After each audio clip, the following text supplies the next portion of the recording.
Exodus chapter 20 verse 1 to 4. Ang lahat ng ito'y sinabi ng Diyos. Ako si Yahweh ang iyong Diyos na naglabas sa iyo sa Ehipto at nagpalaya sa iyo mula sa pagkakaalipin. Huwag kang sasamba sa ibang Diyos maliban sa akin. Huwag kang gagawa ng imahen ng anumang nilalang na nasa langit, nasa lupa o nasa tubig upang sambahin. Amen. Exodus 20 verse 5 to 7.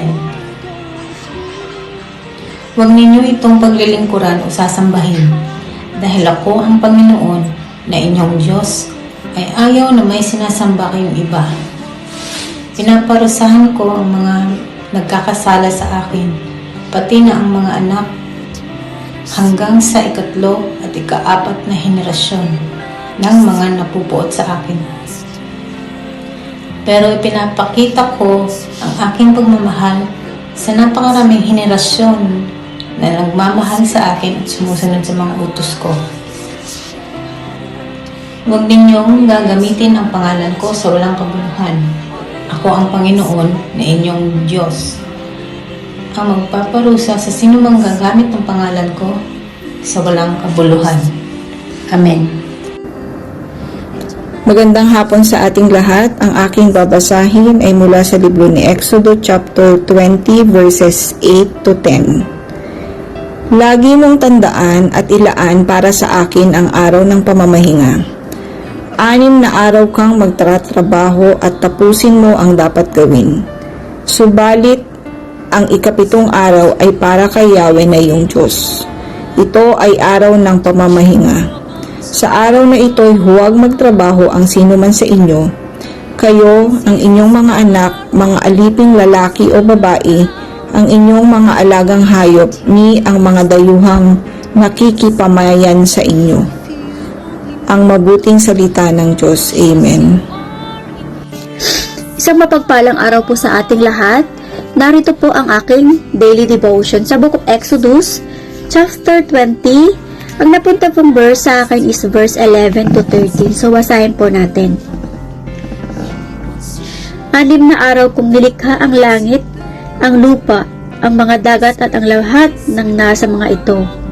Ngunit namahinga ako sa ikapitong araw, kaya't ito'y aking pinagpala at inilaan para sa akin.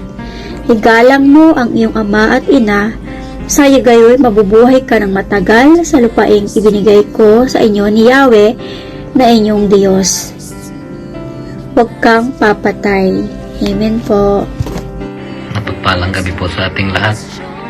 Exodus chapter 20 verse 18 to 20. Nanginig sa takot ang mga Israelita nang marinig nila ang dagundong ng kulog ang tunog ng trumpeta at makita ang mga kidlat at ang usok sa bundok. Nananatili silang nakatayo sa malayo.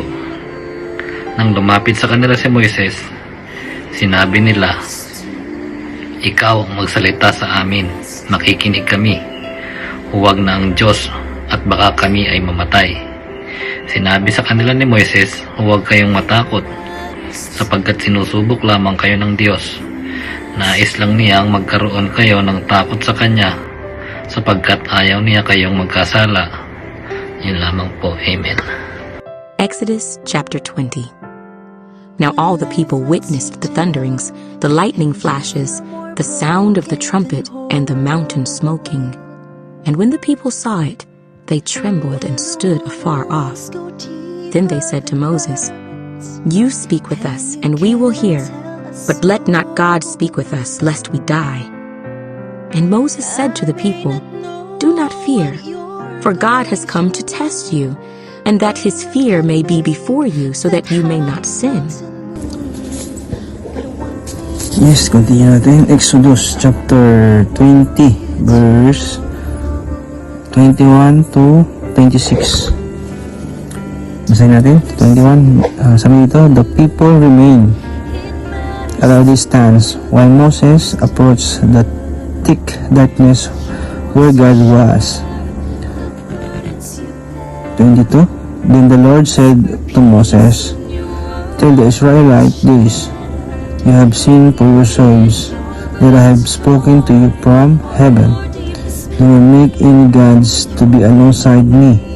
Do not make for yourselves God of silver or gods of gold. And 4. Make an altar of earth for me and sacrifice on it your burnt offerings and fellowship offerings.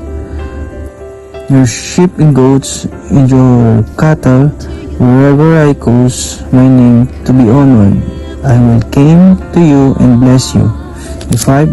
If you make an altar of stones for me, do not build it with dressed stones, for you will defile it if you use a tool on it. 26. And do not go up to my altar on steps, or your private parts may be exposed. Amen po. Shalom everyone. God bless. Magandang buhay.